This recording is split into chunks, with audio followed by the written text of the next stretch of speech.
Hi guys, this is Mr. Gucci here again. This time we're just taking a look at Unit 9, the mole, and just going over some of the key concepts from this unit. First of all, the mole is a number, all right? The number in particular is 6.02 times 10 to the 23rd, or 602 sextillion.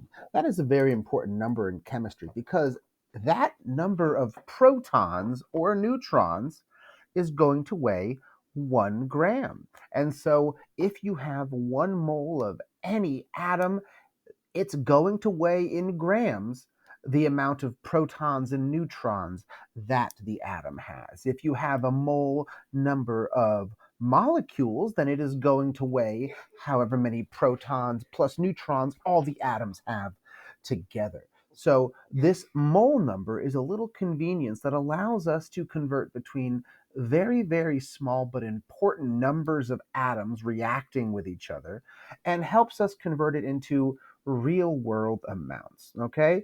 Now, you need to figure out the molar mass of different substances, not just for questions relating to Unit 9, the mole, but for all stoichiometric conversions in Unit 10 as well. You need to figure out how to find the molar mass of elements. All right. It's just the uh, uh, atomic mass number on the periodic table. That's not the small number, but the bigger number next to it. So, for example, hydrogen, not the bad one, carbon.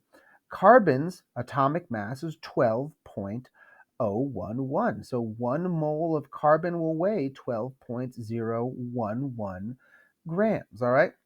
1 mole of silver will weigh 107.87 grams. Okay. So, for a single atom or element, you just need to look it up on the periodic table.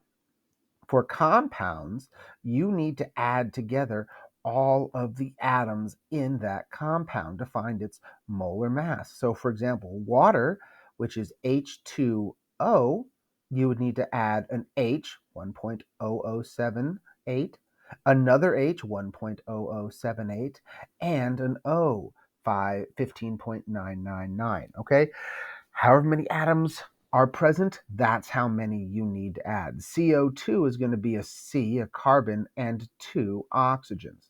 All right. And lastly, hydrates. Okay. Hydrates are those substances that have that little dot. You might recall from our lab, the first thing we did when I got back from my paternity leave, we messed with hydrates. Here's an example of a hydrate. The molar mass of this hydrate is the mass of a calcium plus the mass of a carbon plus the mass of 3 oxygens, plus, this dot is not multiplication, it's plus 3 water molecules. Okay, so you'll need to make sure you can do all of those.